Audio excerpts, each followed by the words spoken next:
Monggo. Ini benar ya Mbak ya, ada komplementer Ya, akupunktur. ada dua PT ya. Oke. Ini yang pertama, monggo Mas. Oke, Assalamualaikum warahmatullahi wabarakatuh. Waalaikumsalam warahmatullahi wabarakatuh. Waalaikumsalam warahmatullahi wabarakatuh. Sekarang akan membahas materi terapi komplementer akupunktur. Jalur meridian akupunktur. Sini teori meridian merupakan jalur yang digunakan Qi, yaitu Qi atau energi untuk bergerak melintasi seluruh tubuh dan berguna untuk mengusir penyakit agar tubuh kembali normal. Teori yang kedua yaitu meridian atau saluran dan kolateral berkaitan erat dengan teori tentang organ tubuh. Meridian adalah saluran Qi atau Qi dan darah dalam tubuh manusia, berperan menghubungkan bagian dalam dan luar seluruh tubuh dalam kondisi patologis. Kalau fungsi sistem meridian mengalami perubahan akan menunjukkan simptom dan tanda fisik yang bersangkutan. Dan meneliti gejala-gejala itu akan dapat mendiagnosa penyakit organ dalam tubuh.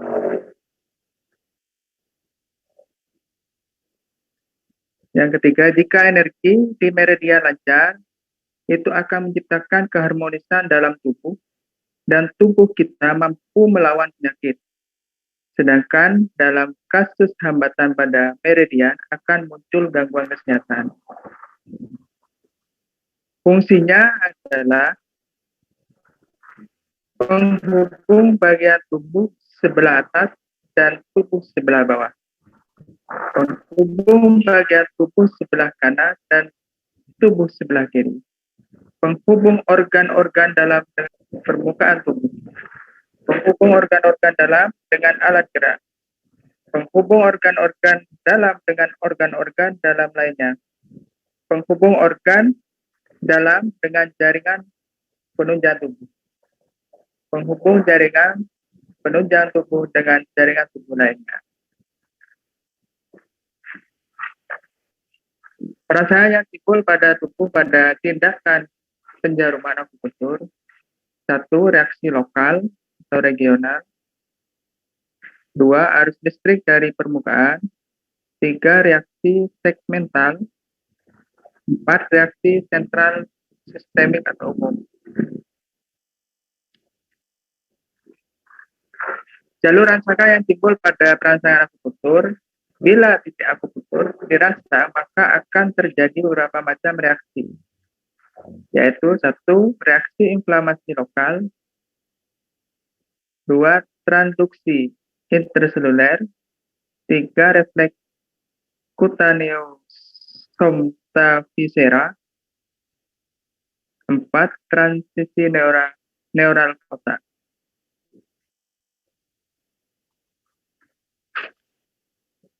Bila suatu titik akupunktur dirangsang, maka secara subjektif akan dirasakan: 1. Nyeri tajam atau serabut saraf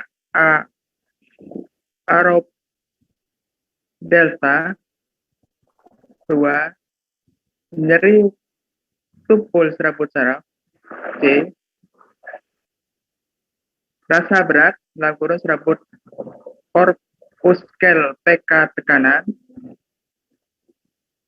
Rasa pembengkakan, terpengaruhnya mikrosirkulasi dan peninggian permeabilitas.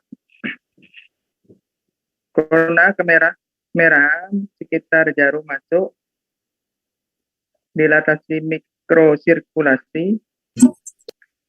Rasa hangat sekitar jarum masuk, peningkatan mikrosirkulasi.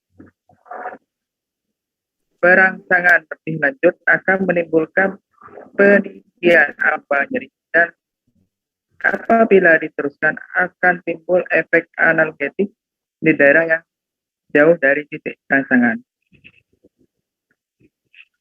Secara garis besar, Kerja akupunktur akan menimbulkan efek berupa analgesik, regulasi.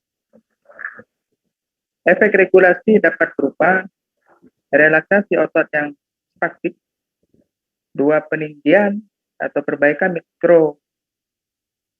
mikrosirkulasi baik lokal maupun distal, normalisasi tekanan darah, penurunan kadar lemak yang tinggi dalam darah, penyembuhan hipersensitivitas kulit dan selaput leher terhadap berbagai faktor. Pemulihan dari depresi mental, keadaan hiperaktif, dan anxiety. Selanjutnya perangsangan pelepasan hipofisi ACTH,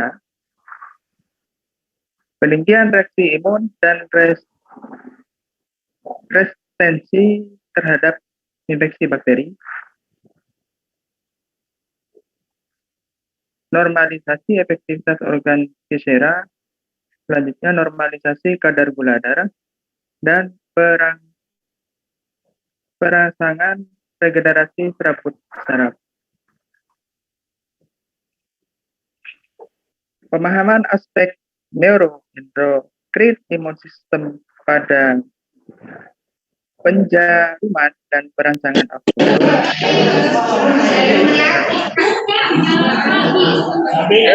Kelompok berapa, Pak? Kelompok berapa? Organ Hari Nona. tiga, mekanisme fisiologi dan imunitas dari rinitis alergi. 4, mekanisme akupunktur yang mungkin mempengaruhi gejala klinis rinitis alergi. Kesimpulan, dalam pengobatan tradisional Tionghoa, meridian merupakan jaringan jalan qi atau energi yang tersebar di dalam tubuh. Jika darah mempunyai jaringan sirkulasi darah dan saraf mempunyai jaringan saraf, maka energi juga mempunyai jaringan sendiri, yaitu meridian. Meridian adalah jalur lalu lintas energi dalam tubuh. Dan sebagaimana lalu lintas pada meridian ada jalur atau jalan, ada hambatan, ada persimpangan, ada titik awal, ada titik akhir, dan sebagainya. Bila titik akupunktur dirangsang, maka akan terjadi beberapa macam reaksi, yaitu 1, reaksi inflamasi lokal, 2, transduksi interseluler, 3, refleks kutoneosomtaviscera, 4, transmisi neural ke otak. Terima kasih.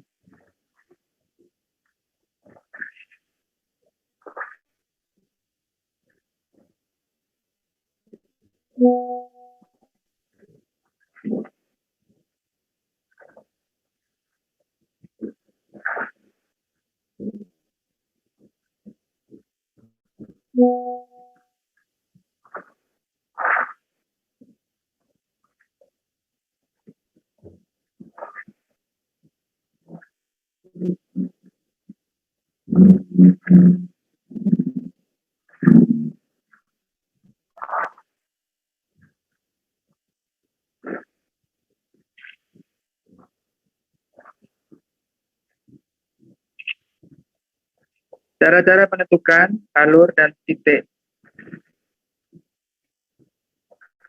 akupunktur. Titik akupunktur 12 meridian utama. 1, meridian paru, dalam kurung meridian Tai Yin tangan paru.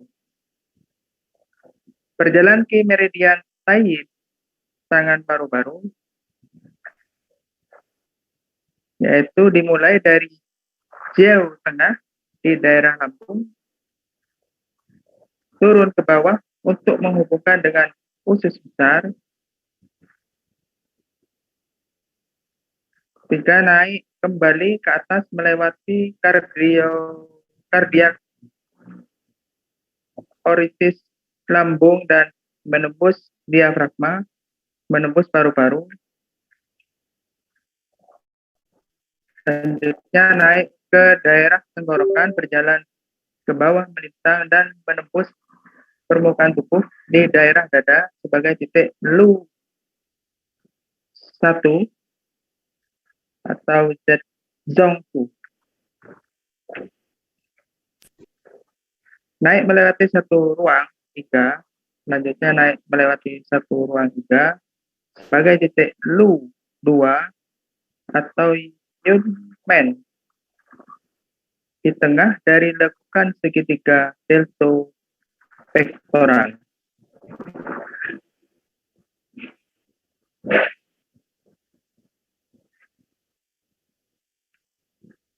Turun ke bawah sepanjang anterolateral lengan atas sebelah lateral dari M jantung dan M perikardium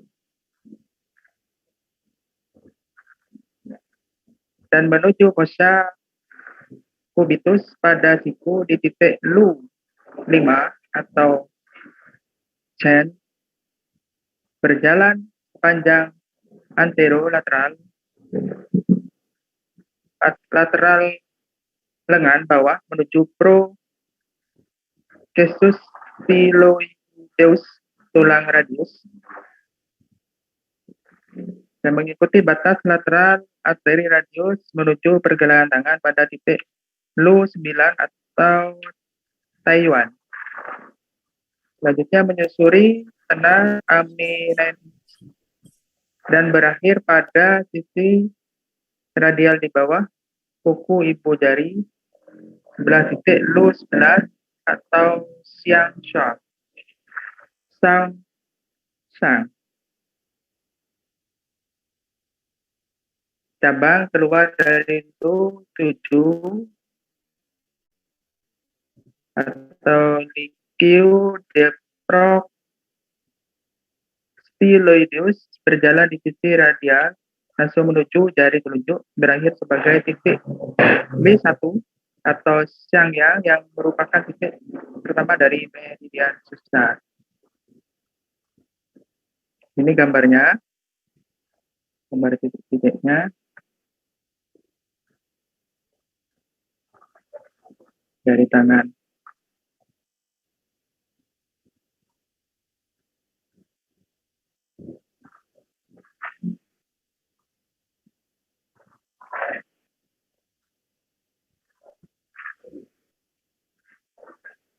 Dua, meridian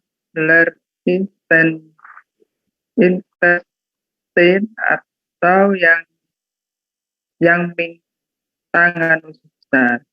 Ini gambar ada titik-titiknya, merupakan yang Ming usus besar. Berjalan ke meridian yang Ming tangan usus besar, dimulai dari sisi radial jari telunjuk. B. Berjalan proksimal sepanjang sisi radial jari telunjuk dan sampai di antara pertemuan tulang metakarpal dan 2 di titik Li 4 Hegu.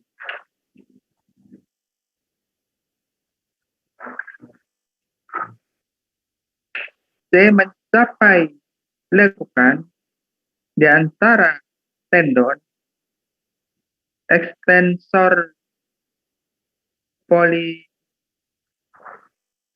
pollicis longus and brevis atau anatomical nose box, di mana terletak titik Li 5 yang D. Dilanjutkan sepanjang lateral lengan bawah menuju ke lateral lipat siku pada titik Li 11 Kuci atau Kuci.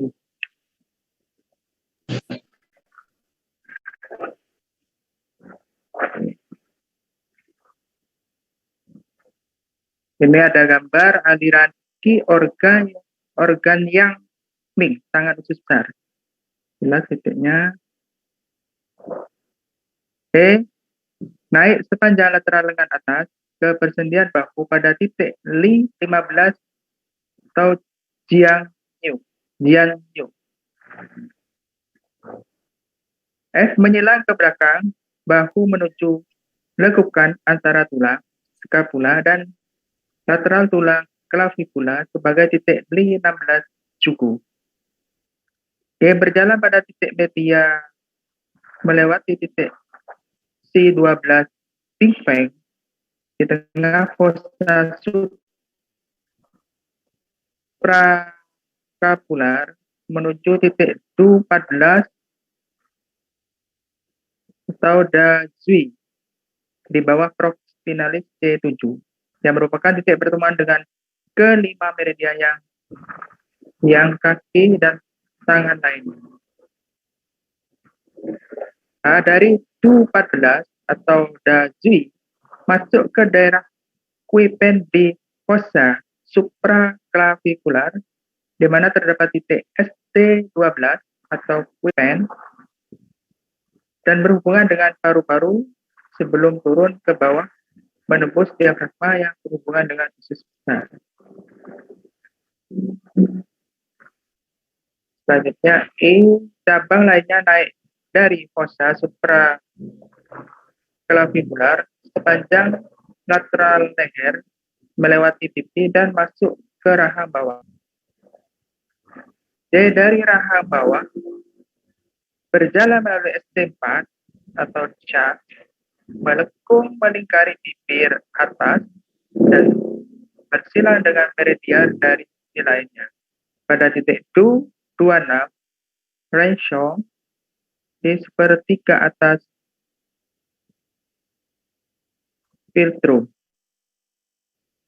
Selanjutnya dari Du 26 atau Renshong, meridian yang sebelah kiri berjalan ke atas kanan dan meridian yang kanan berjalan ke arah kiri dan berakhir pada sisi yang berlawanan dari cuping hidung di titik Li 20 atau Yin Xia. L pada titik Li 20 atau Yin Yang M, usus besar bergabung dengan meridian lambung dan menurut spiritual pivot, sebuah cabang turun dari fossa supraclavicular dari ST37 Sangju Shu.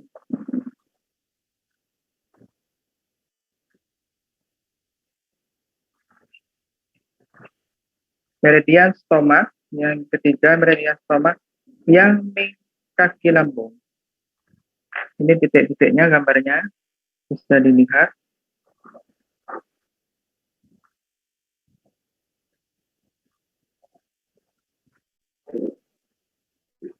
Perjalanan di meridian yang kaki lambung satu dimulai dari sisi lateral hidung pada titik Li 20 Yingxia,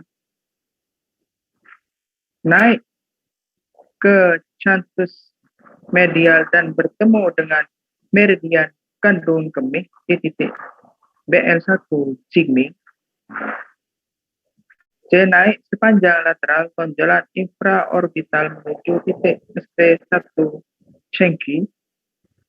D. Turun menembus rahang atas dan melingkari kurva untuk bertemu dengan Du 28 Yingyao dan Du 26 Renshong.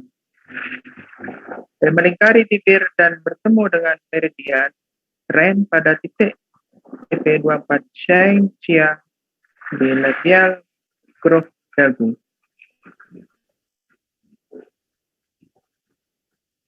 Dan kemudian berjalan lateral melewati titik menuju titik ST5 Daing dan titik ST6 Jiangche pada sudut mandibular. Dia naik ke atas menuju ke arah telinga melalui T7 Xiangguan ke TB3 Xiangguan.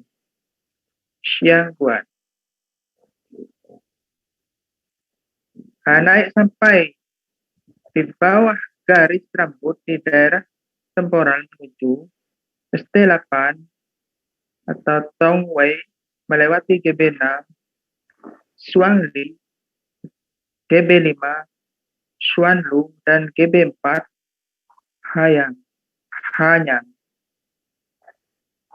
Dan mengikuti garis batas rambut bertemu dengan meridian Ren di titik 024 Shinping. Cabang 1 A dari ST5 Daeng turun sejak batas anterior dari stenochleidomastoid di daerah leher, masuk ke fossa supraklavikular pada titik ST12 Kuepen. B berjalan posterior naik ke belakang atas dan bertemu dengan meridian Du pada titik Du14 Dazui dan turun menembus diafragma bersatu dengan CV13 Sangwan dan CV12 Songwan masuk ke lambung dan berhubungan dengan limpa. 2. Cabang lainnya turun dari ST12 atau Kuempen sepanjang garis Mame 4 cun lateral dari garis meridian Midplane menuju ST18 Rugen, kemudian berjalan 2 cun dari garis median tubuh Midplane dan turun searah dengan umbilikus di titik ST30 atau Xinjiang pada daerah selangkangan.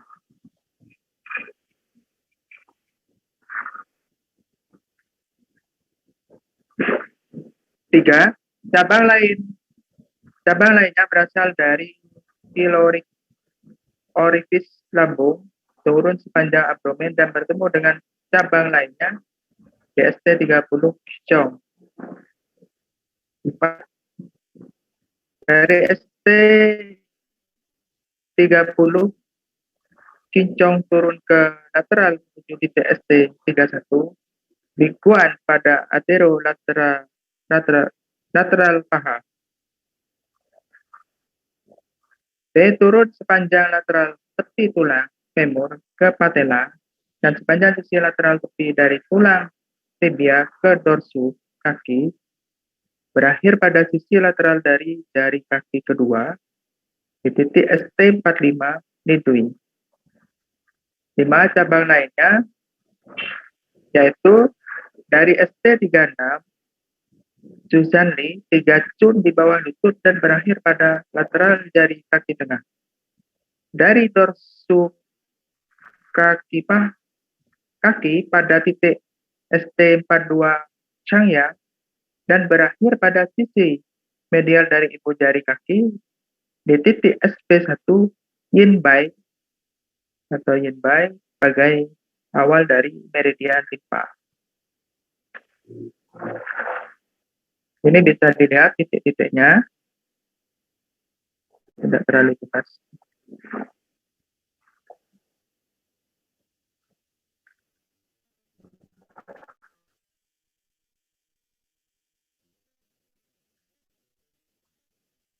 Ini merupakan gambar alur meridian yang kaki.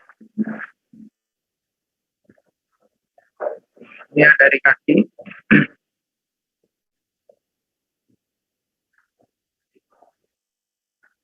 Ini juga aliran ki organ taing kaki limfa. Ini yang titik-titik. Aliran ki organ taing kaki limfa bisa dilihat.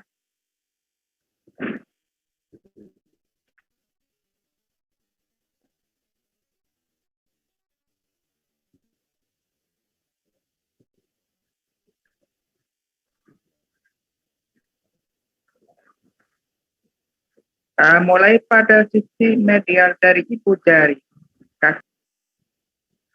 B berjalan sepanjang medial kaki pada batas perubahan warna kulit.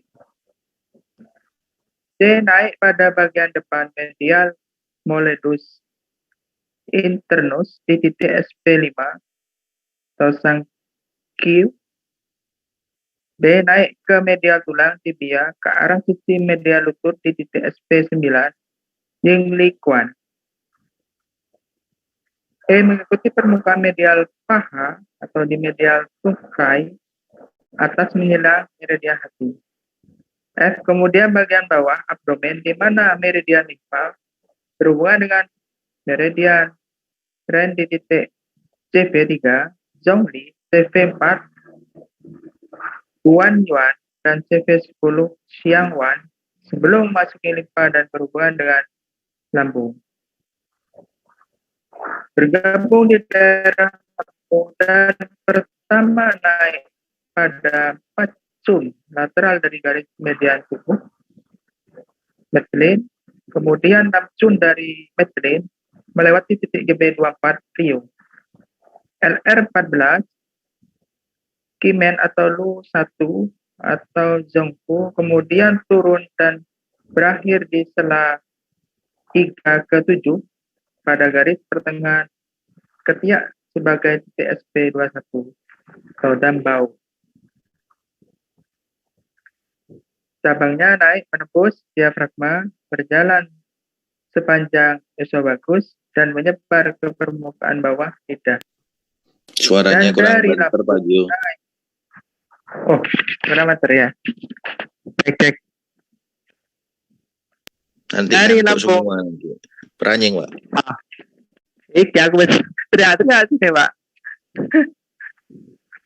Sini banter, Pak, di rumah. Siap.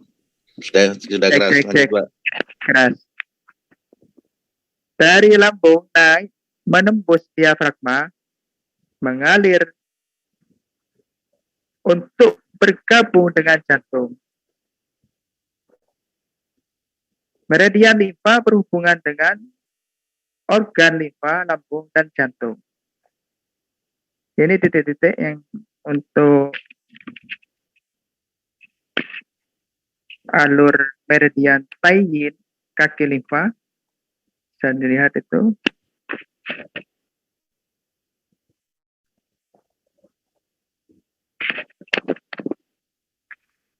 Ini alur meridian Tai Yin, kaki limfa.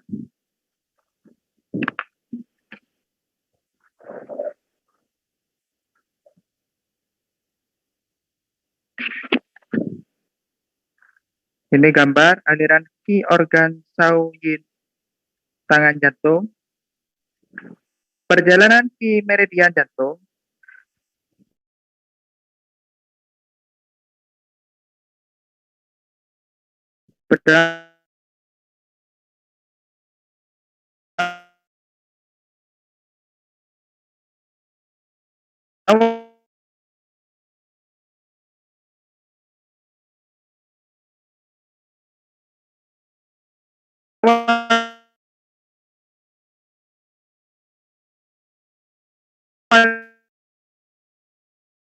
dari jantung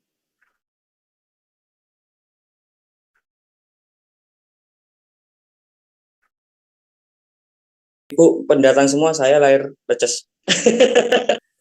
Kelas 1 SMK, kelas ini mulai daftar di sini, di SMP masih di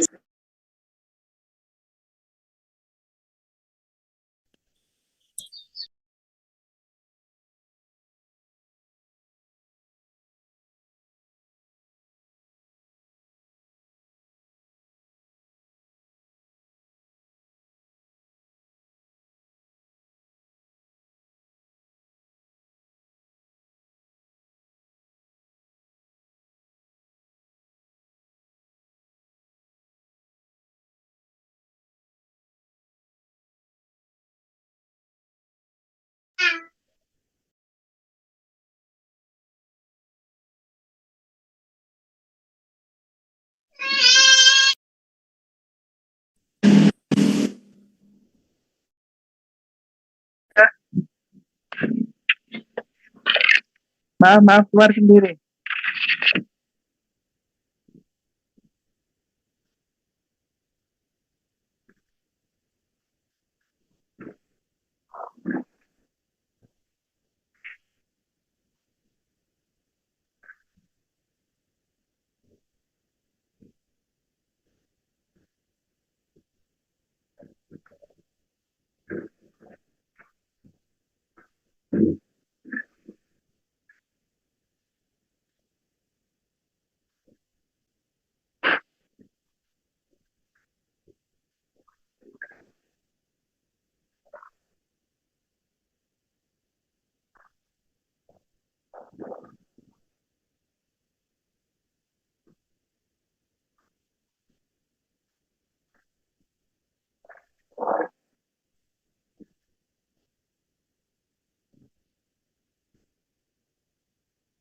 Sampai mana?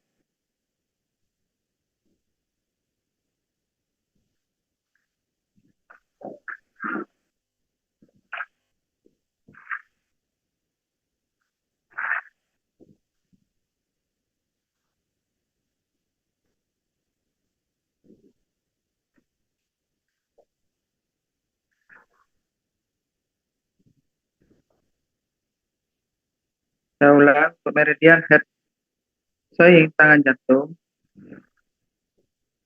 berjalan ke meridian jantung berawal dari timbul dari sistem pembuluh darah mengelilingi jantung turun menembus diafragma berhubungan dengan usus kecil. Cabang dari jantung naik ke atas sepanjang sisi esofagus dan melintasi muka dan pipi untuk berhubung dengan jaringan di sekitar mata. Cabang lainnya berjalan langsung dari jantung ke paru-paru dan turun timbul di ketiak pada titik HT1 jingguan. Kemudian berjalan sepanjang medial lengan atas atau medial dari meridian paru dan meridian perikardium menuju lengan siku pada titik HT3 Shanghai. Turun sepanjang antero medial lengan bawah menuju tulang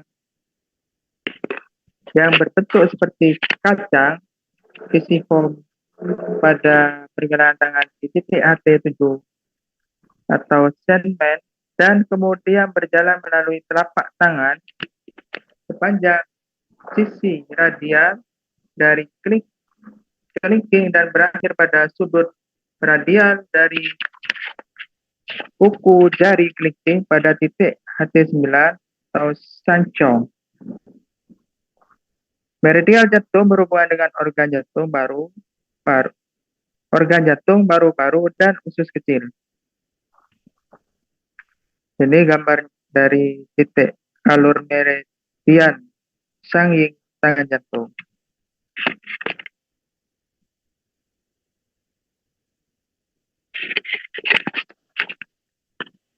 Meridial small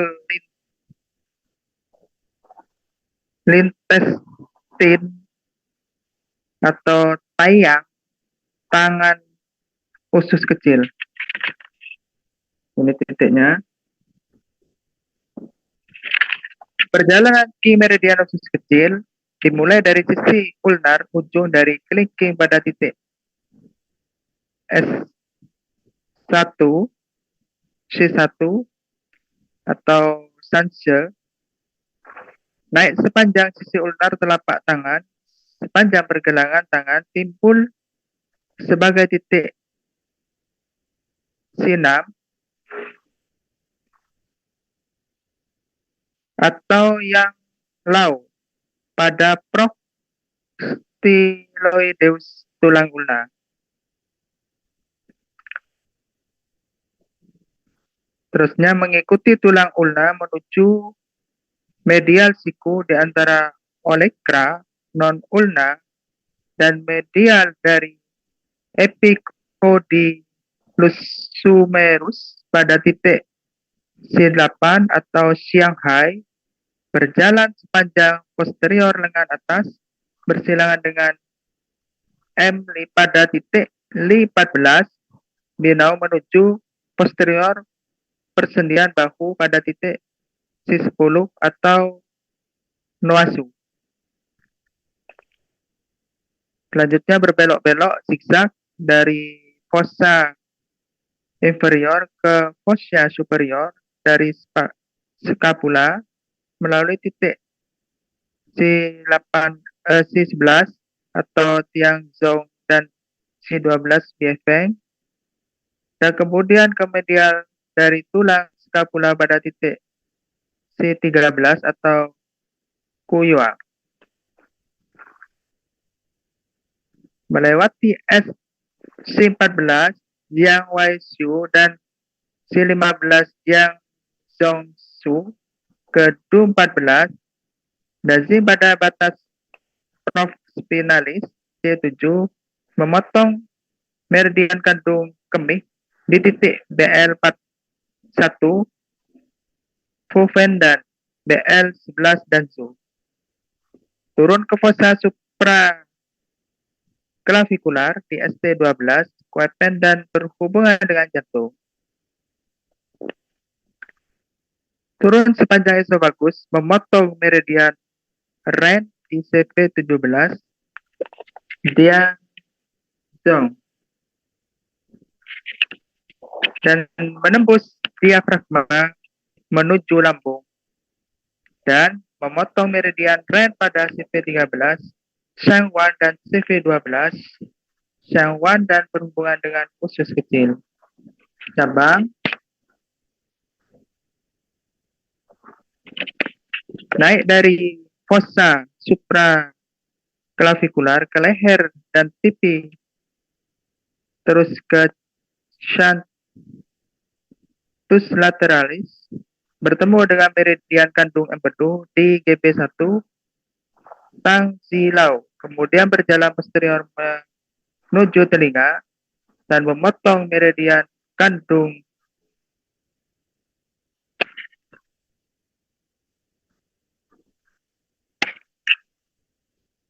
empedu di GB11 Tongkiang Ying dan meridian Sanjiu di SJ20 dan SJ22 R Helio, dan masuk ke telinga melalui titik C10 Tingkong. Cabang lain dari cabang terdahulu di pipi dan naik ke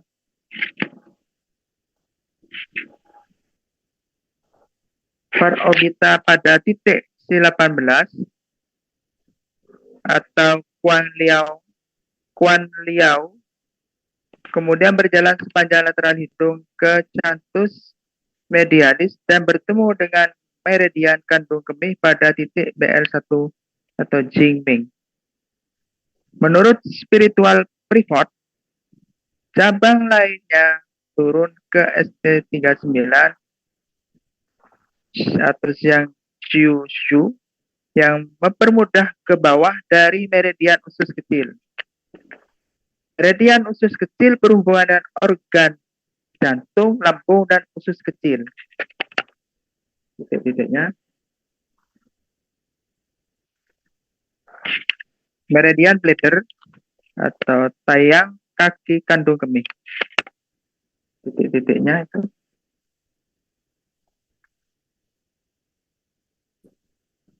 Perjalanan di meridian tayang kaki kemih dimulai dari canthus medial pada titik BR1 Jiming dan naik sepanjang dahi ke vertex memotong meridian kandung empedu dan meridian Du pada titik GB15, Tulingki Du24, Shenting dan Du20 Baihui. Dari vertex, sebuah cabang turun ke daerah pelipis di atas telinga, memotong meridian kandung empedu di titik GB7, Kubin GB8, Shangku, GB9, Tiangchong, dan GB10, Fubai, dan GB11, Taokyoid, dan GB12, Wang. Cabang lain dari vertex memasuki otak bertemu dengan meridian Du pada titik Du17, Naufu kemudian timbul dan turun ke tengkuk pada leher, di mana meridian pecah menjadi dua cabang. Cabang pertama turun ke bawah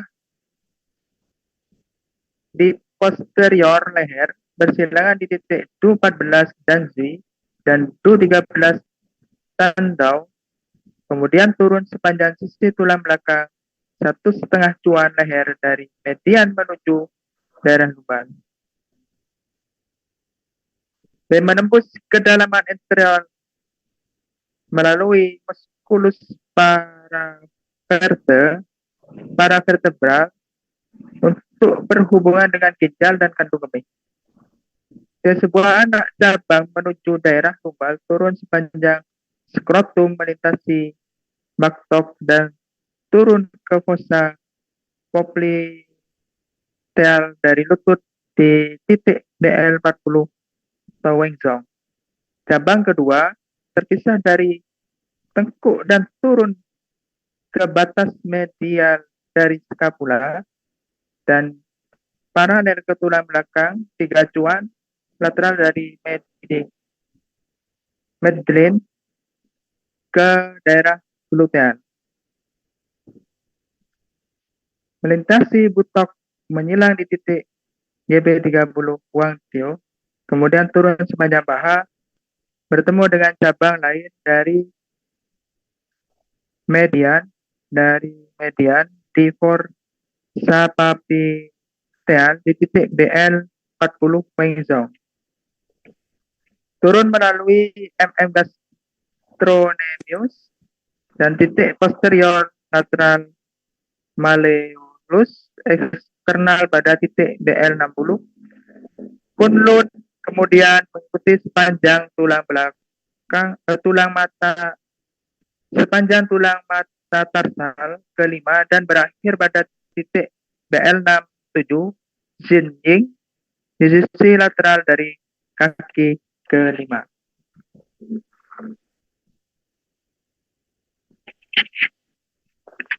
Ini titik-titiknya alur median taiyang kaki kandung kemih.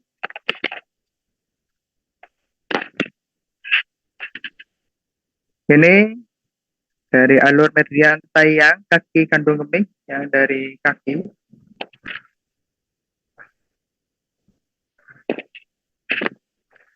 Meridian kidney, meridian sangging kaki ginjal.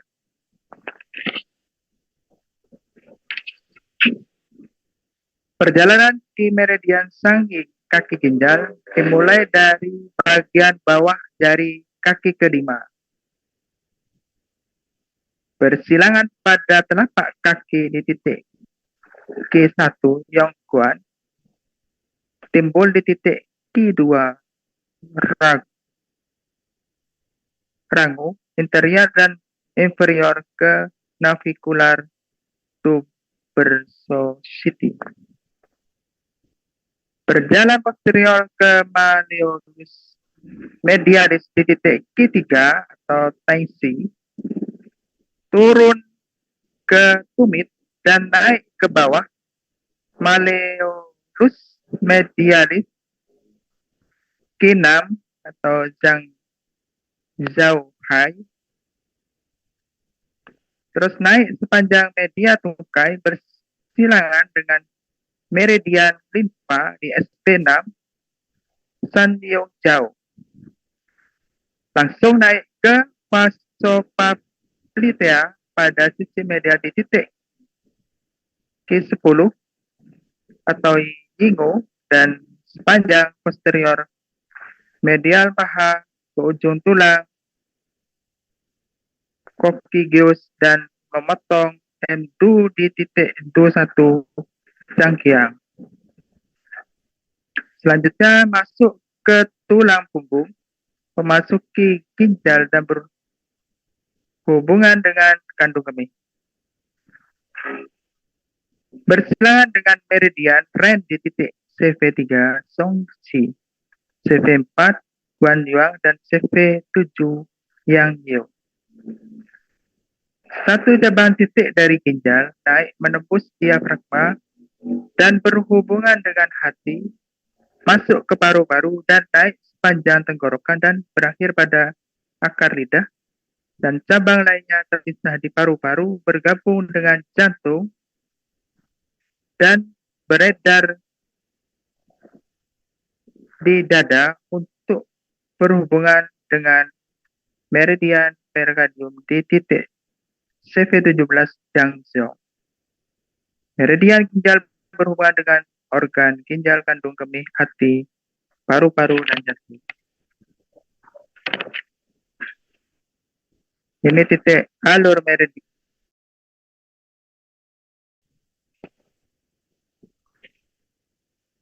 Titik alur meridian sangging kaki ginjal.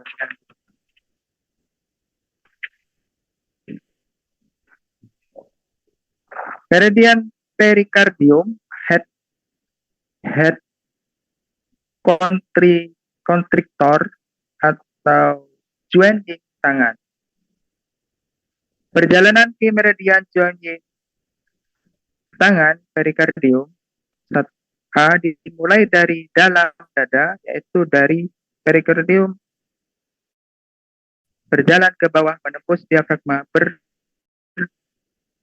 berflow dengan xiao atas, xiao tengah, dan xiao bawah. B. Sebuah cabang menembus dada 3 cun di bawah lipatan ketiak, titik PC1 Tianji, lalu berjalan ke arah ketiak. Saya mengitari lipat kaki, mengitari lipat ketiak, menyusuri bagian medial lengan, dan berjalan di antara meridian paru-paru dan meridian jantung. Masuk ke dalam lipat siku di titik PC3 Kuze. Terus D, terus ke bawah dengan bawah, berjalan di antara otot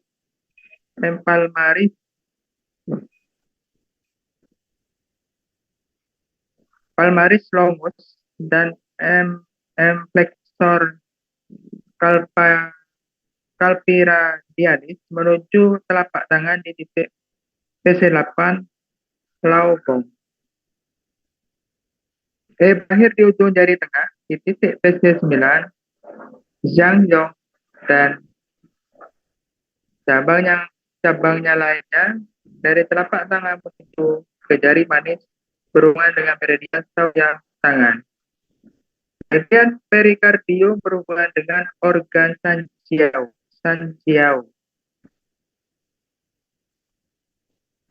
Kalau capek Apa teruskan ya? Biar selesai. Meridian Janjing tangan perikardium. Maupun ada bahasanya tadi.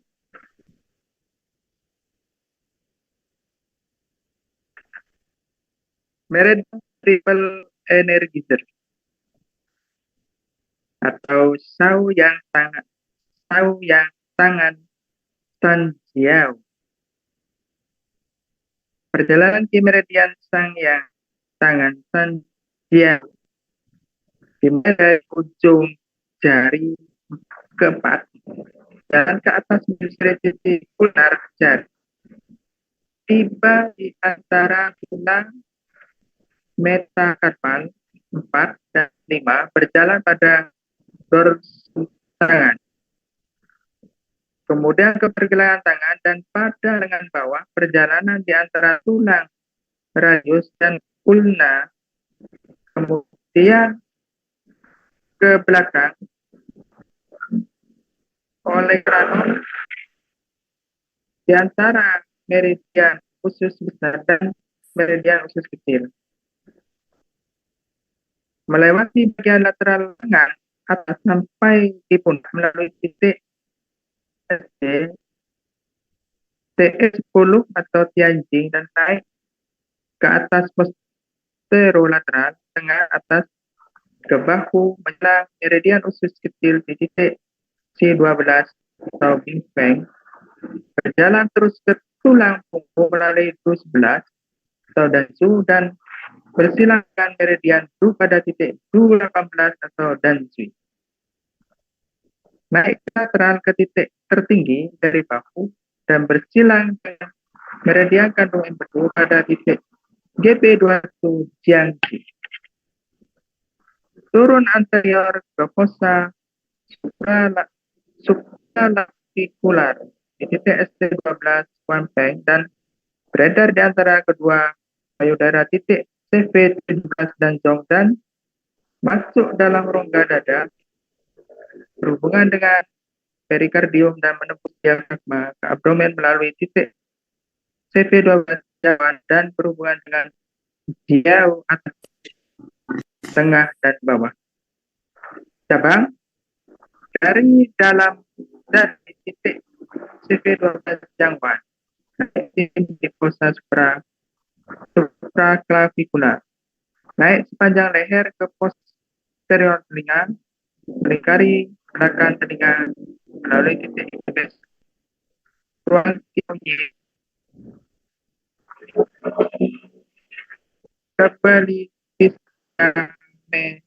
menyelam meridian kandung di GB 6 Suang di GB 5 Suang lu GB Hayat GB 14 yang baik dan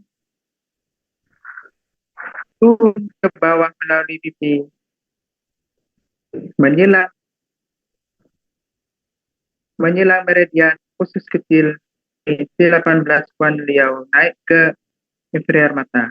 Cabang lainnya keluar dari belakang telinga dan masuk ke telinga, B timbul di depan telinga dan menyelam meridian usus kecil dan meridian kantung empedu C19 atau Tigo dan B13 Songguan dan menyelam cabang sebelum di dan di kaktus lateralis mata di SJT TE 23 Shizukong dan berhubungan dengan GB1 Tongsilau. Menurut Spiritual Report, sebuah cabang dari Sanjio ke BL39 Waya.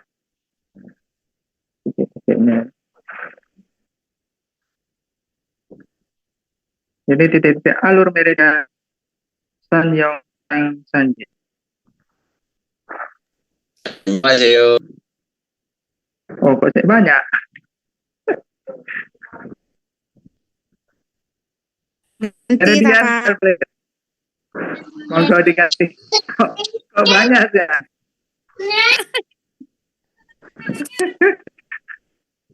Tak bacakan dah.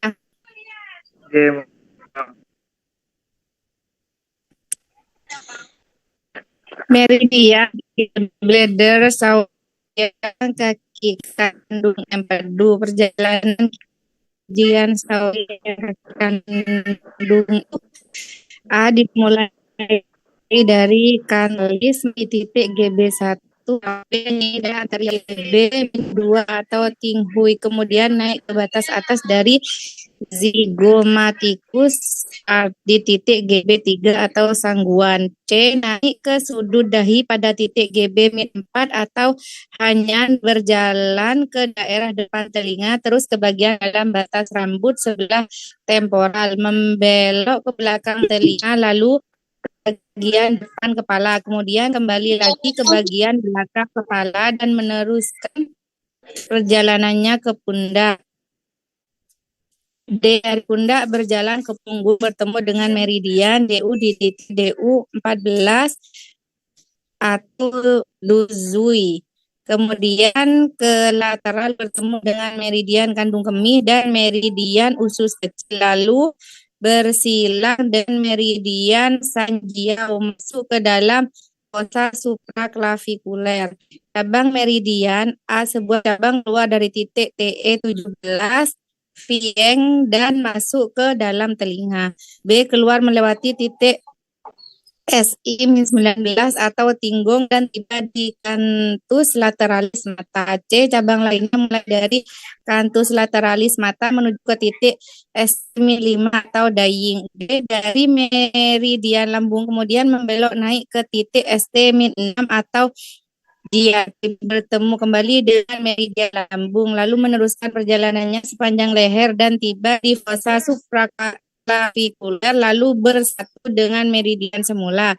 F, setelah persatuan meridian perjalanannya menembus badan.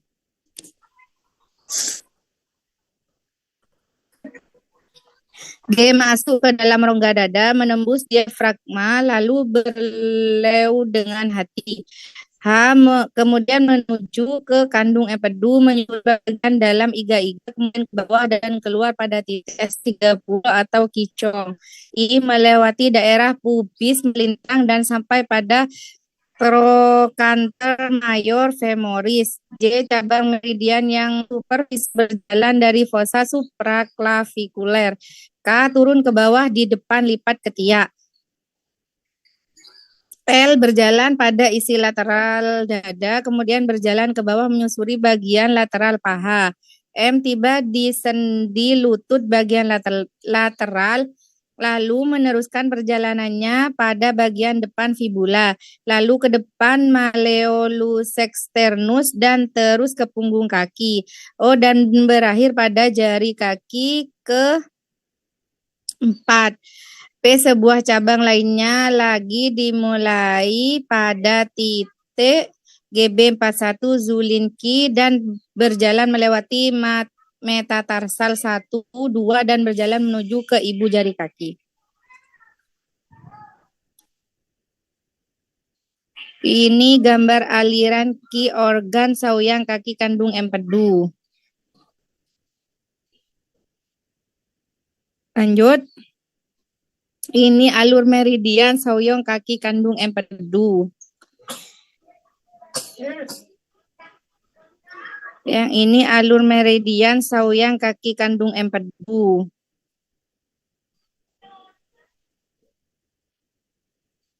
Ini meridian liver atau jewin kaki aliran key organ. Perjalanan key meridian jewin kaki hati A dimulai dari ibu jari kaki berjalan melewati punggung kaki, terus ke bagian anterior dari malleolus medialis. B naik dan sampai di titik SP-6 atau Saninjiao dari meridian limpa.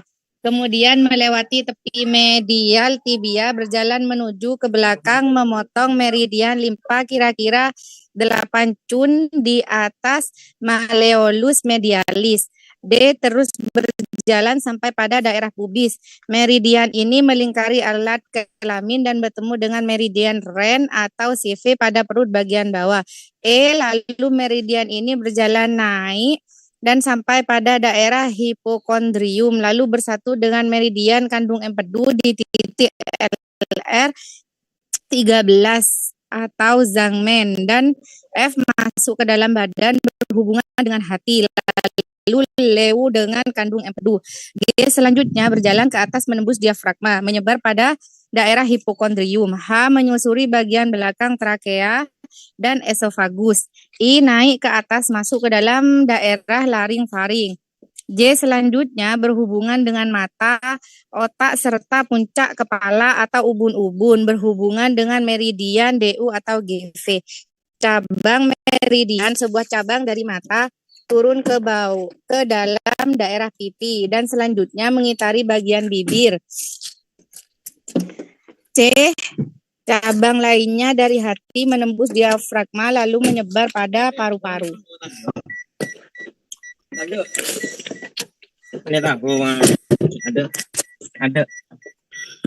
Ini gambar alur meridian. Lanjut.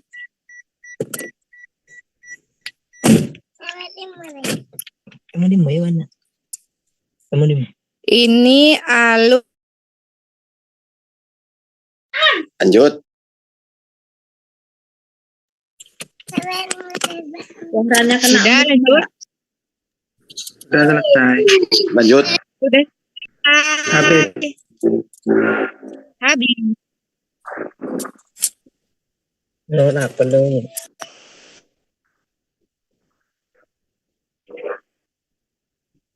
Ampun Bapak. Sampun Bapak.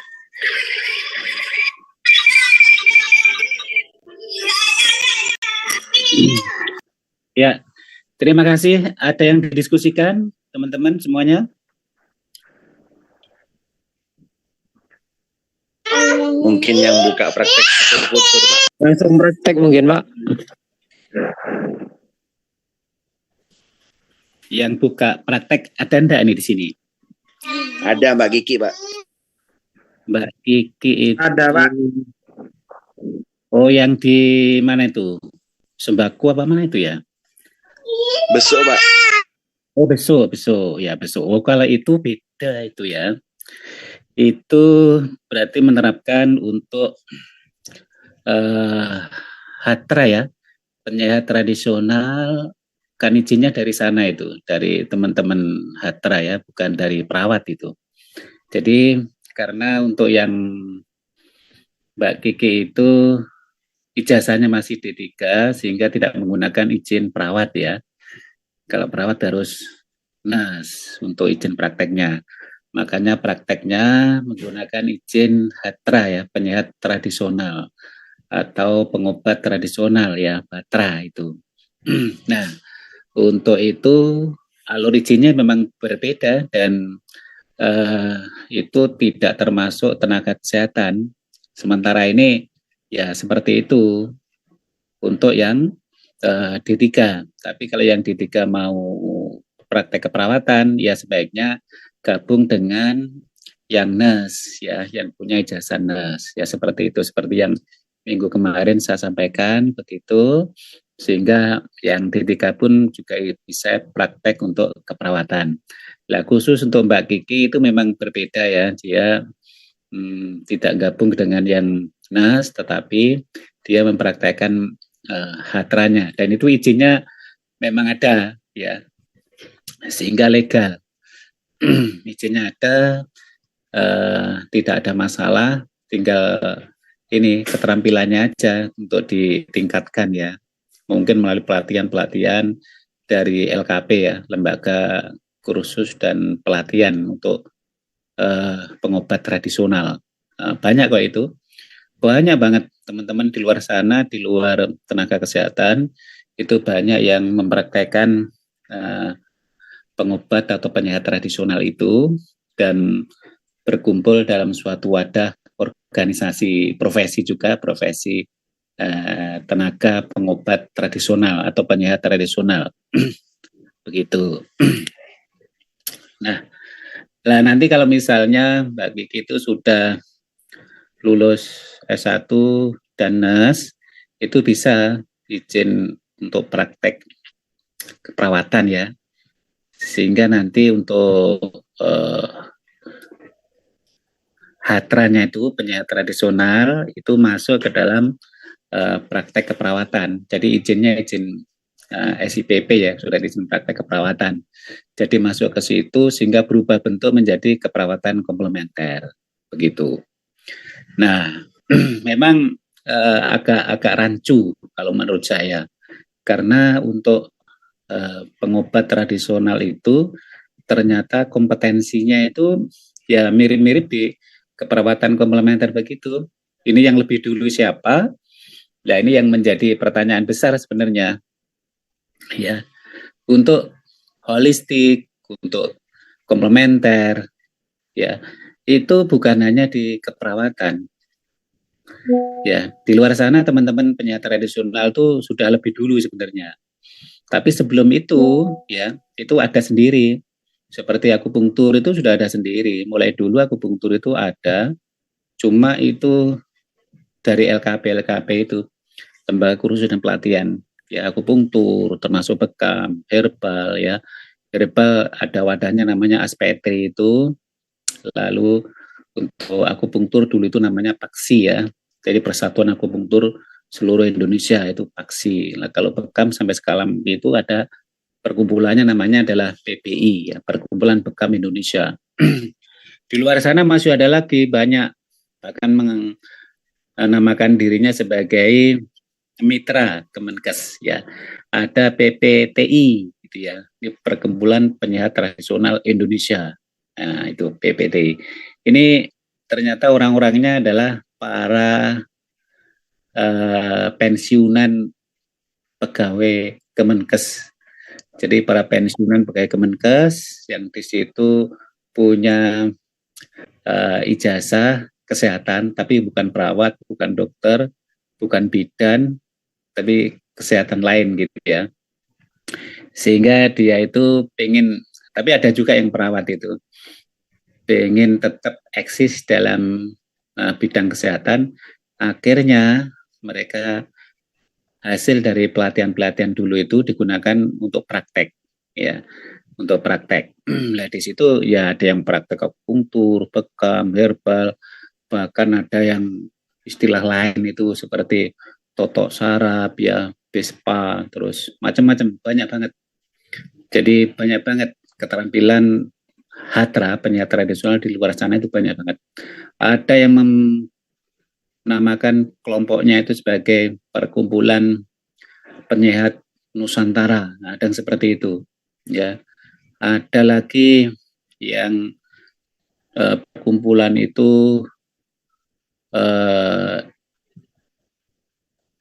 terapi tulang, ya, terapi tulang, totok saraf, ya, jadi macam-macam di luar sana. Nah, ini yang menjadi suatu hal yang sifatnya itu merajalela di mana-mana, karena yang praktek-praktek seperti ini, ya yang jelas di antaranya itu adalah yang berkaitan dengan finansial, ya, yang berkaitan dengan itu. Dan ternyata pasiennya juga banyak, ya. Kayak dulu ada pijat sangkal putung, ya, itu sekarang berubah itu namanya.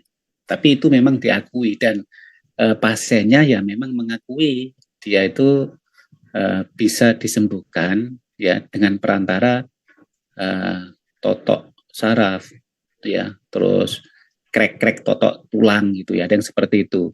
Jadi aneh-aneh namanya itu, dan penampilannya para penyiar tradisional itu rata-rata ya seperti Mbah Dukun gitu, ya. Ada yang swanger juga. Ini saya tahu, saya bisa bicara karena saya sering ketemu dengan orang-orang seperti ini, ya, sering ketemu. Ada perkumpulannya sendiri-sendiri. Nah, lanjut untuk yang akupunktur ini, teman-teman semuanya. Nah, akupunktur ini merupakan aliran dari Cina, ya, akupunktur. Jadi ini sangat bertentangan sebenarnya dengan kedokteran yang ada di Indonesia. Kedokteran yang ada di Indonesia itu adalah versi Barat, ya, versi Barat. Sehingga konsep teorinya sangat berbeda dengan kedokteran aliran timur, yaitu versi Cina. Ya, Cina itu Asia, negaranya termasuk itu, sehingga aliran untuk kesehatannya itu berbeda dengan aliran Barat. Tapi yang jelas, ya, yang jelas sama-sama memberikan manfaat dengan cara yang berbeda. Ya, dengan cara yang berbeda. Nah, cuma tujuannya sebenarnya sama, ya. Jadi metodenya aja yang berbeda. Di akupunktur sama-sama dalam hal untuk kesehatan itu menyeimbangkan. Jadi di dalam tubuh itu diseimbangkan antara yin dan yang. Ya, tadi mekanismenya di depan walaupun itu masih sedikit. Jadi kalau misalnya dibaca dengan cermat, saya kira nanti ya sedikit-sedikit bisa tahu gitu, ya. Ya tinggal teman-teman aja nanti mau mencermati tulisan itu apa tidak gitu, ya. Untuk lebih pahamnya memang harus kita sering membacanya. Apalagi titik-titik meridian dan alirannya itu kan harus dihafal kalau pengen tahu gitu, ya. Cuma sekedar menjajah, sekedar tahu mungkin begitu. Tapi kalau pengen paham, ya memang harus dihafalkan, dibaca berulang-ulang. Nah, kembali lagi ke masalah yin dan yang, memang prinsipnya sebenarnya sederhana kalau kedokteran ala Cina itu, ya. Di sana berkembang juga apa yang namanya TCM, ya, tradisional Chinese medicine. Jadi medis itu adalah obat, ya. Medicine itu adalah obat dan pengobatan. Tradisional, ya, bukan suatu hal yang sifatnya modern, ya. Nah, Chinese, jadi TCM itu tradisional Chinese medicine itu adalah pengobatan secara tradisional, jadi secara zaman kuno dulu, tapi sampai sekarang itu masih eksis, dan justru teman-teman pakar kesehatan yang dari Barat pengen mempelajarinya dan pengen menerapkannya karena banyak penasarannya dan banyak pengen tahunya karena manfaatnya banyak dan tidak ada efek sampingnya itu, ya, kalau TCM atau akupunktur. Sebenarnya alirannya untuk akupunktur itu banyak, ya. banyak.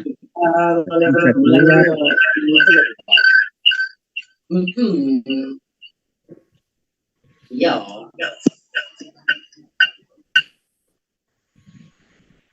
Iya, setiap zaman di Cina sana dan di mana akupunktur ini berkembang di negara manapun, itu juga mengikuti perkembangan. Ya, akupunktur itu. Sampai-sampai akupunktur itu dijadikan sebuah mekanisme yang tujuannya adalah untuk melakukan pembiusan pada saat dilakukan tindakan pembedahan.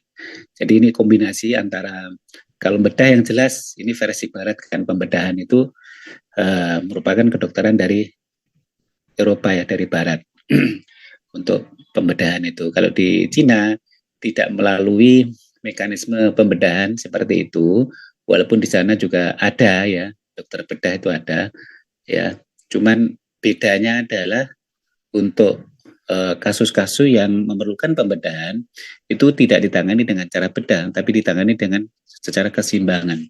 Contohnya adalah misalnya adalah pada kasus-kasus kanker atau tumor.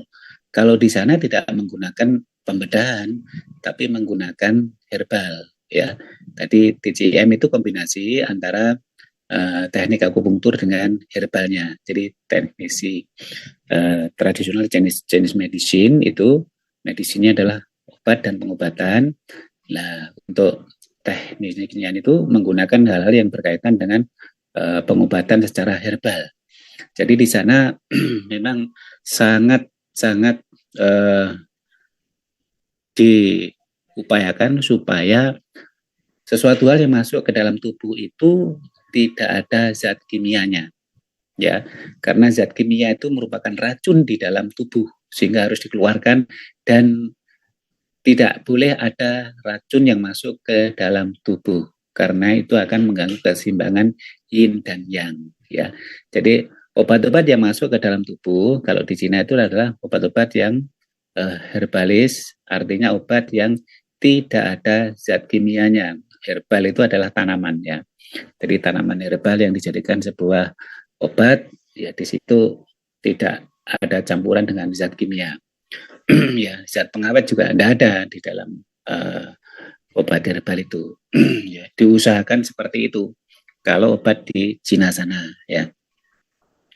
Sehingga untuk tindakan akupunkturnya itu ya, itu tidak akan mengalami kontraindikasi dengan kondisi zat-zat kimia yang ada di dalam tubuh karena zat kimianya sudah dinetralisir ya. Jadi di sana tentang konsep antioksidan itu sangat luar biasa ya, sehingga di dalam tubuh terjadilah sebuah keseimbangan antara yin dan yang ya, sehingga dalam kondisi seperti itu akhirnya tubuh itu tetap mengalami kondisi yang sehat karena seimbang.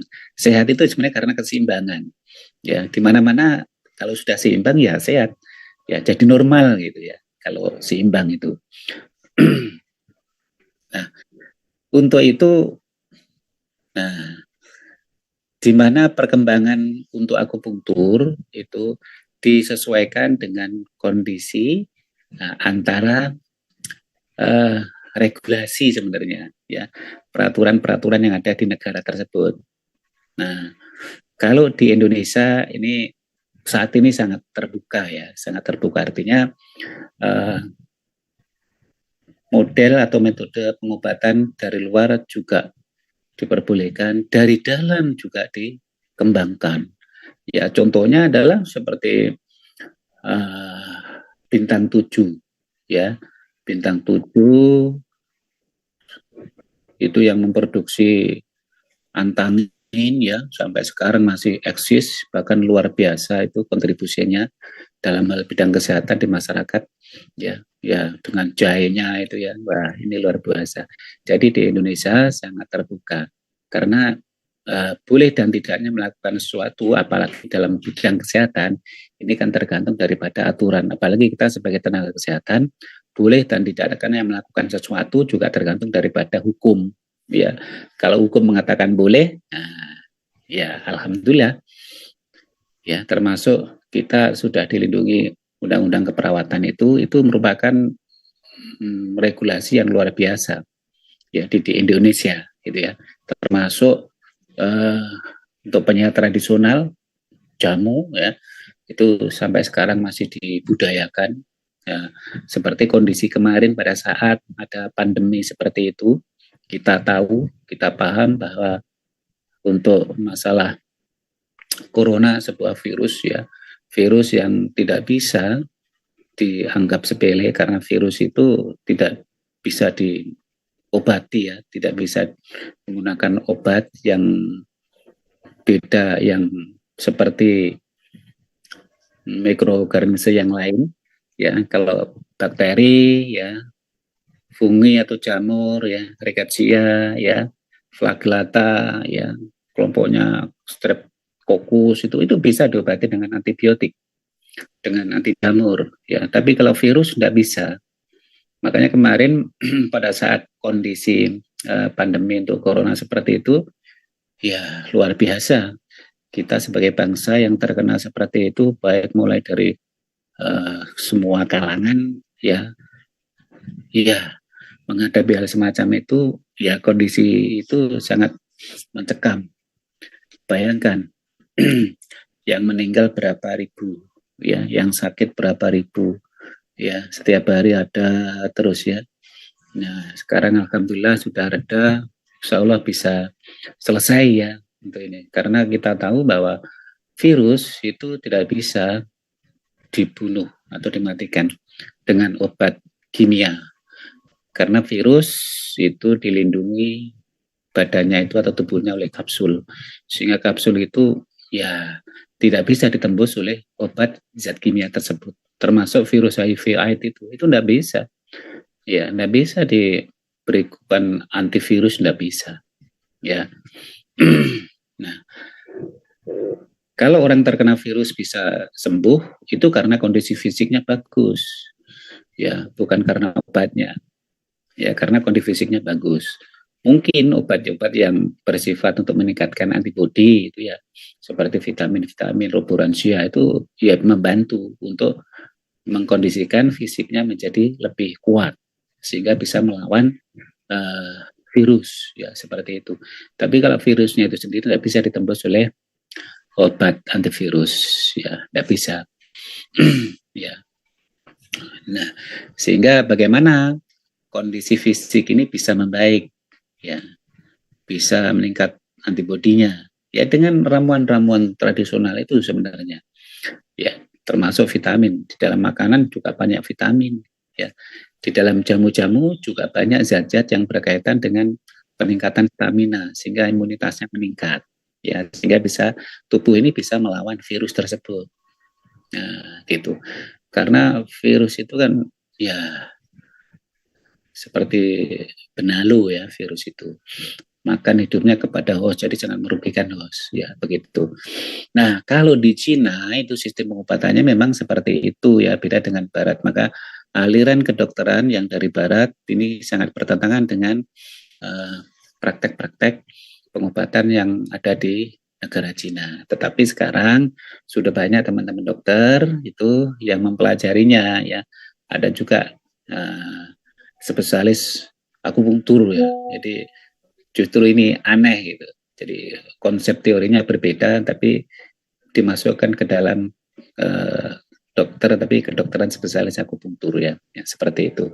Bahkan ini dimulai dari teman-teman dokter yang mereka spesialis radiologi karena penasaran bahwa bagaimana sih mekanisme kerja akupunktur ini di dalam tubuh. Nah, teman-teman dokter khususnya yang spesialis radiologi ini penasaran sehingga banyak mempelajari tentang akupunktur, mekanisme kerja titik meridian ya, keseimbangan antara yin dan yang itu ya, yang bisa memberikan kondisi yang baik terhadap hemostasis yang ada di dalam tubuh manusia sehingga manusianya bisa sehat gitu ya. Nah, seperti itu. Baik, teman-teman semuanya, ada yang didiskusikan? Halo? Halo? Loh. Ya, Pak. Gimana? Betul, Pak. Hadir, Pak. Hadir, Pak. Hadir ya. Pak masih menyimak. Hadir. Hujan, Pak, di sini, Pak. Ya, silakan apa yang perlu didiskusikan, teman-teman.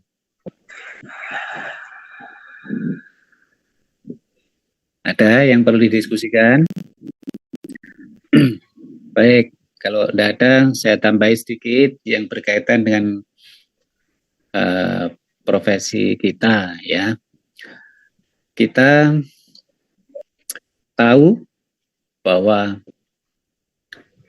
nurse itu bagaimana eksistensinya di tempat pelayanan, baik itu di rumah sakit, ya, di puskesmas atau di tempat-tempat pelayanan kesehatan yang lain.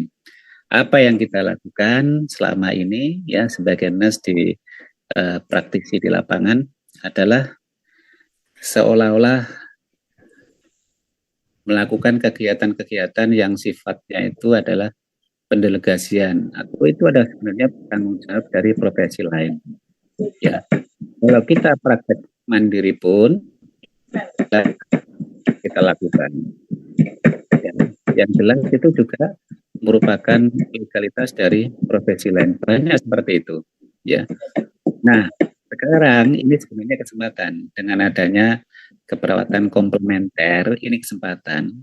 Ini bisa kita klaim sebagai kompetensi kita dan kita praktekkan sehingga tidak ada profesi lain yang mengatakan, oh itu menggunakan ilmu saya itu, ya itu menggunakan keterampilan saya, ya banyak seperti itu. Makanya kalau dengan keperawatan komplementer, apapun di situ bentuknya, baik itu akupunktur, bekam, herbal, ya dan yang lain-lain itu ya, hipnoterapi, ada tambahan yang lain lagi itu ya, meditasi, baik itu menggunakan untuk imagery juga itu ya, itu adalah tidak adanya klaim yang lain. Ya, kita mempunyai keterampilan seperti itu dan kita praktekkan sehingga nanti profesi lain tidak ada yang melirik, oh itu adalah ilmu kita, itu adalah keterampilan kita, dan begitu, karena kita sudah mempunyainya dan mengeklaimnya bahwa itu adalah kompetensi kita dan kita praktekkan sehingga ada kontribusi kita sebagai nurse itu di bidang kesehatan, ya. Tidak lagi ada profesi lain yang mengatakan, oh itu adalah ilmu saya, itu adalah keterampilan saya, seperti itu, ya. Karena selama ini kita tahu siapapun yang praktek, ya baik itu di mandiri, ya praktek mandiri di rumah maupun yang praktek praktisi yang ada di rumah sakit, puskesmas maupun di klinik-klinik tempat kesehatan, ya apa yang dilakukan, ya. Jadi seperti itu, sehingga sebenarnya ini kesempatan bagi teman-teman kita semua untuk menumbuh kembangkan, memupuk body of knowledge kita sebagai nurse, ya, dengan keperawatan komplementer ini, gitu. Kalau tidak ada yang tertarik dengan ini, ya ini merupakan suatu hal yang sifatnya, ya, tidak akan membangun nanti, sifatnya tidak akan membangun. Kalau dengan keperawatan komplementer tidak ada ketertarikan, berarti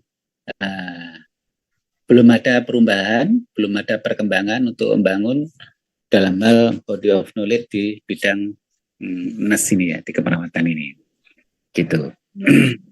Nah, karena kedepannya ini nanti semuanya harus mempunyai kompetensi, ya. Kompetensi itu ya harus mandiri. Tidak ada profesi itu didikte atau di bawah profesi lain. Namanya profesi itu harus otonom, ya. Kalau kita ini sebagai profesi yang profesional, ya harus otonom, mempunyai kompetensi sendiri, ya, tidak tergantung kepada profesi lain, ya, begitu. Walaupun di dalam bidang kesehatan, bidang apapun itu kolaborasi, koordinasi, ya, itu ada, ya. Tapi tidak ada yang profesi itu di bawah profesi lain. Tidak ada profesi itu di setting oleh profesi lain. Berarti bukan profesi itu. Karena profesi itu harus profesional, otonomi dan independen. Ya, seperti itu kan. Nah, untuk itu kesempatan sebenarnya dengan adanya keperawatan komplementer ini berarti kita mempunyai peluang. Nah, untuk membangun, mengembangkan, memupuk body of knowledge keperawatan kita, profesi kita. Begitu, teman-teman semuanya. Ya, baik, gimana? Kira-kira ada feedback? Ada yang didiskusikan? Ya, kalau tidak ada, ya kita akhiri saja karena tidak ada yang didiskusikan. Itu udah.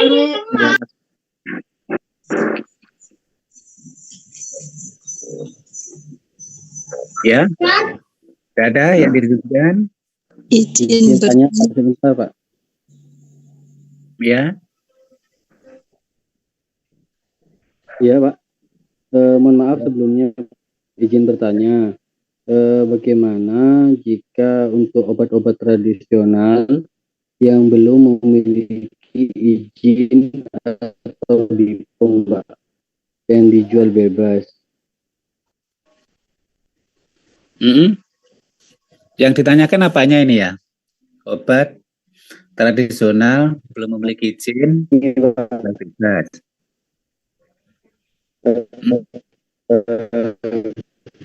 Halo? Banyak, terutama saya Pak Jalan Pegunungan, banyak orang-orang skeptis. Halo? Mohon maaf, Halo.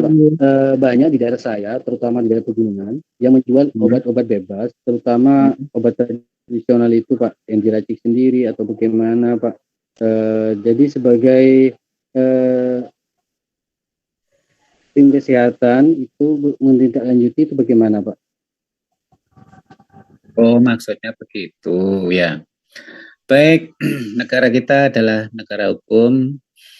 Ya, kita harus mengikuti legalitas aturan hukum, begitu ya. Sebagai tenaga kesehatan yang tahu itu adalah misalnya ini ada obat tradisional, belum ada izin edarnya misalnya.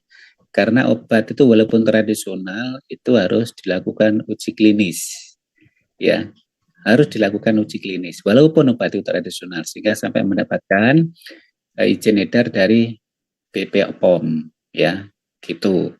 Nah, kita sebagai tenaga kesehatan ya kalau tahu kondisi bahwa obat itu belum punya izin tapi kok sudah dijual bebas ya. Nah, kita kalau sudah tahu kita identifikasi benarkah obat ini belum punya izin. Nah, nama obatnya apa yang ditulis atau obat apa yang diedarkan itu. Ya, kita tulis di situ. Nah, kita identifikasi, kita tulis, ya kita catat artinya ya. Sebagai dasar bahwa ini adalah merupakan fakta gitu ya. Kalau ada sesuatu misalnya nanti ini membahayakan. Jadi ini sudah digunakan, ternyata membahayakan betul. Kita tulis lagi, ya kita data. Sebagai tenaga kesehatan ya harus punya bukti, harus punya data. Kalau misalnya itu nanti dilimpahkan ke proses hukum, kita tidak bisa hanya mengatakan dalam bentuk kata-kata, menyampaikan dalam bentuk kata-kata. Harus ada bukti. Kalau misalnya kita ingin sesuatu hal itu sifatnya benar, gitu. Jadi kita harus punya data itu. Kalau ada kejadian yang berkaitan dengan obat tersebut, berarti ini obat memang membahayakan. Kalau terus sudah terbukti ada bahaya yang seperti itu, baru ya ini kita tidak melaporkan, tidak hanya mendata saja. Mendata saja. Kalau sudah ada bukti dan ini meresahkan masyarakat, nah nanti pada saat masyarakat itu ingin menyelesaikan masalah itu, ya kita menyampaikan buktinya. Jadi kita dukung, ya. Kita tidak bisa menjadi pahlawan yang sifatnya kesiangan terus tiba-tiba wah ini nanti kita sebagai tenaga kesehatan ini justru akan dijauhi oleh masyarakat seperti itu.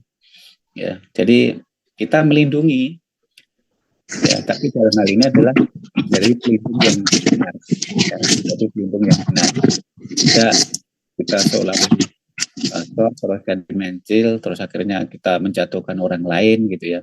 Tidak, ya jangan seperti itu. Jadi sebaiknya kita data dulu kalau memang terbukti ini obat belum punya izin dan diedarkan terus membahayakan kepada masyarakat, ya kan semuanya itu ada yang memproses ya. Dari sisi pengawasan, Dinas Kesehatan mempunyai fungsi untuk memberikan pengawasan. Ya, nah kita membantu Dinas Kesehatan karena kita sebagai tenaga kesehatan. Kita sampaikan kepada tim Dinas Kesehatan, tidak apa-apa itu berkaitan dengan bukti-bukti itu kita sampaikan karena ini membahayakan, gitu ya. Tapi ya itu sesuai dengan tugas dan fungsinya ya, sesuai dengan tugas dan fungsinya. Jangan sampai kita sebagai tenaga kesehatan, apalagi ini perawat terus dibenci oleh cara-cara melaporkan gitu ya, tidak baik juga ya. Ya sebaiknya kita serahkan aja kepada petugasnya yang berwenang, Pak. Yang berwenang gitu ya. Kalau ini ranahnya ke tenaga kesehatan ke ini misalnya ya kita bisa misalnya teman kita misalnya ya kita mengingatkan tidak apa-apa gitu ya. Mengingatkan kalau teman kita, tapi kalau orang lain yang bukan tenaga kesehatan ya kita sampaikan, ini ada bukti-bukti yang sudah ada gitu ya, kita sampaikan ke Dinas Kesehatan sebagai yang punya wilayah dalam bidang kesehatan dan yang memberikan pengawasan juga dalam bidang kesehatan. Nanti kalau masalah hukumnya di bawah naungan Pak G. Iya betul. Jadi gitu. Jadi sebaiknya sesuai dengan tugas dan pokok fungsinya itu, gitu. Sehingga nanti kita salah. Nggih, apakah kayak gitu tuh butuh disurvei berarti Pak ya, bagian Dinkes G? Betul, nanti diajak aja. Iya, kayak saya dulu Bu, Pak di saat D3 tuh disurvei. Kalau memang kalau disurveinya itu antara ada ukuran-ukuran sendiri juga Bapak. Jadi ada standarnya. Nggih. Jadi harus melalui standarnya dulu sama apa namanya letak antara jarak antara kamar mandi sama kamar medis biasanya. Oh iya. Dulu saya soalnya kayak gitu dulu disurvei sama dokternya juga, bagian Dinkes juga turun. Iya. Ya seperti itu ya. Mungkin teman-teman yang lain juga mengalami suatu yang sifatnya sama, ya sharing aja ya. Kita harus solid gitu. Dalam hal ini adalah ya menjunjung profesi kita. Ya Pak, terima kasih Pak pesannya Pak. Ya silakan diskusi aja. Oke, sementara itu aja Pak. Iya ya. Mungkin ada lagi teman-teman yang lain? Izin bertanya Pak Gridu. Nggih, monggo Bu. Dari slide tadi yang disajikan itu tadi ada salah satu bila titik akupuntur dirangsang maka akan terjadi beberapa macam reaksi. Nah, reaksi inflamasi lokal, introduksi seluler dan refleks kutaneostovisera. Ya. Apa nggih Pak? Reaksi lokalnya seperti apa? Transduksi selulernya seperti apa? Begitu, mohon izin bertanya. Terima kasih. Ya, baik Ibu. Jadi sebenarnya kondisi seperti itu, Ibu ya, itu bisa kita inspirasikan sebuah kondisi di mana kita itu mendapatkan suatu stimulus, ya. Ini pil akupunktur atau jarum akupunktur masuk ke dalam jaringan kita, itu sampai ke selnya juga, ya, sampai ke selnya. Nah, sel mana yang diberikan rangsangan itu nanti akan memberikan respon, ya, akan menyampaikan respon dari rangsangan tersebut. Nah, rangsangan itulah yang akan membangkitkan apa yang namanya keseimbangan. Ya, suatu contoh misalnya, ini apapun bisa terjadi. Ya, bisa terjadi. Contohnya, Ibu pernah mengalami suatu hal yang sifatnya sedih gitu ya. Contoh aja ini, sedih. Terus Iya. tiba-tiba ibu mendapatkan kabar yang menyenangkan. Mungkin kedatangan siapa, mungkin mendapatkan rezeki apa, gitu ya. Sehingga ibu akan memberikan respon secara senang, gitu ya. Itu di dalam tubuh kita itu ada proses seperti itu, ya, di dalam tubuh kita. Sehingga pada saat kita itu senang, semangat, itu secara psikologis itu memberikan efek kepada tubuh kita, ya, baik itu mulai dari sel, jaringan dan organ, ya. Nah, untuk jarum akupunktur yang memberikan rangsangan ke titik meridian yang ada di sel itu juga sifatnya seperti itu, ya. Jadi kalau misalnya ada sesuatu yang tidak seimbang di dalam tubuh kita, ya ini kalau misalnya dijelaskan dengan kata-kata, kita harus membayangkan gitu ya, harus membayangkan. Nah, pernahkah Ibu misalnya ada sesuatu hal yang sifatnya itu jadi pemikiran, lalu itu pada saat itu juga Ibu dicubit, Yeah. terasa nyeri ya. Yeah. Pada saat terasa nyeri itu Ibu terkejut, lalu Ibu bangkit. Yang bangkit bukan hanya fisik, tapi psikologisnya ikut bangkit. Aduh, kok nyeri itu ya? Yeah. Nah, seperti itu. Aduh, kok nyeri ya? Bahkan seperti bangkit semangatnya, kan begitu. Nah, jarum akupunktur masuk ke dalam tubuh, ya. Ini merangsang kondisi seperti itu. Bisa dibayangkan kira-kira, Bu.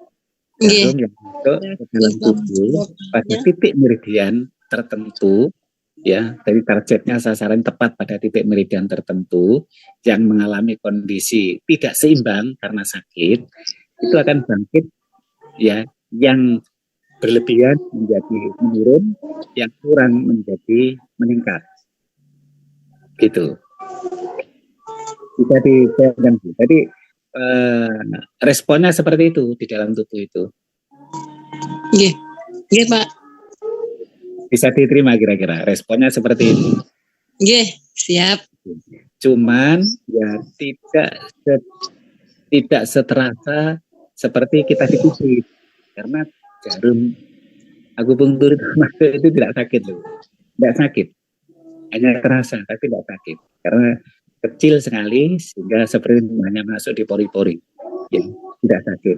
Ya, saya sudah berulang kali melakukan itu dan ditusuk jarum akupunktur seperti itu tidak sakit memang. Ya. Berarti seperti rangsangan nyeri Pak ya, berarti ya. Iya, seperti rangsangan nyeri. Tapi itu untuk meridian sangat kecil sekali, lembut. Sampai-sampai kita tidak terasa, baru kita bisa merasakan kalau kondisinya itu sudah seimbang, kesehatannya pulih, sakitnya hilang, baru itu kita rasakan seperti itu. Jadi tidak seperti orang dicubit beneran sakit gitu, enggak. Cuma ini saya memberikan ilustrasi kondisi respon antara jarum akupunktur yang masuk ke dalam tubuh, direspon oleh tubuh kita, itu seperti itu kondisinya. Seperti itu. Jadi memberikan keseimbangan. Gitu. Mohon izin Pak. Oh iya, monggo. Persiapan teman-teman absen ya teman-teman, videonya on semua. Monggo dilanjut Pak. Yang absen silakan. Rat luka Andri. Aku sih Ren, ben ganteng Randy. Saya rat luka Kum. Aku udah on wes Dri ya, Bapak Hendri. Ini masih nunggu Mbak Istip itu, ambil HP Mbak Istip. Sabar Mas Randy. Aku luka, kan rat luka Dri. Mata pakaan jangan. Chandra ganteng lolo. Yuk pancen ganteng toh. Iya kan man. Allah. Maaf Hendri ya.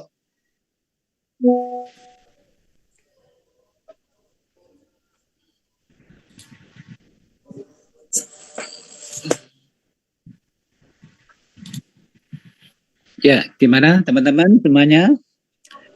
Sudah? Monggo Pak, dilanjut. Silakan dilanjutkan untuk aktivitas.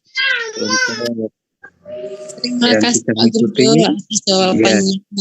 ya, yang bisa mengikuti, mari ya mengikuti gitu ya. Kita fleksibel aja. Dan ini sudah jam 3. Saya hanya bisa sampai di sini, teman-teman semuanya. Mohon maaf. Nggih, Pak. Kasih Ya. Bapak. Yuk, terima kasih Bapak. banyak. Hadirin. Oke, Assalamualaikum warahmatullahi wabarakatuh. Waalaikumsalam warahmatullahi wabarakatuh. Assalamualaikum warahmatullahi wabarakatuh. Aku anu di luka jadi. Duduk no ngorok ya, Ren.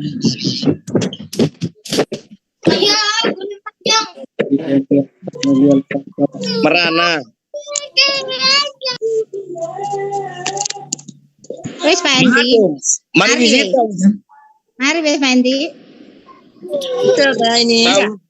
Sampun, terima kasih banyak. Hendri ngambul, Pak. Hendri ngambul. Ada maternitas ya teman-teman. Jam Jam berapa, Mbak? Keluar. Langsung. Jam 4. Dan dokumentasi. Berapa keluar dulu ya? Sudah ya? Mas Fajri. Keluar jadi. Enggak Mas langsung. Fajri. Jam 4 Bu Nanin. Ngecas baterai kadek lu. Nggih. Waalaikumsalam. Diakhiri ya. Ya, Pak Bagio. Istirahat dulu Bu Pak Bagio. Oke, oke. Terima kasih. Makan dulu, Salam. makan ngopi dulu.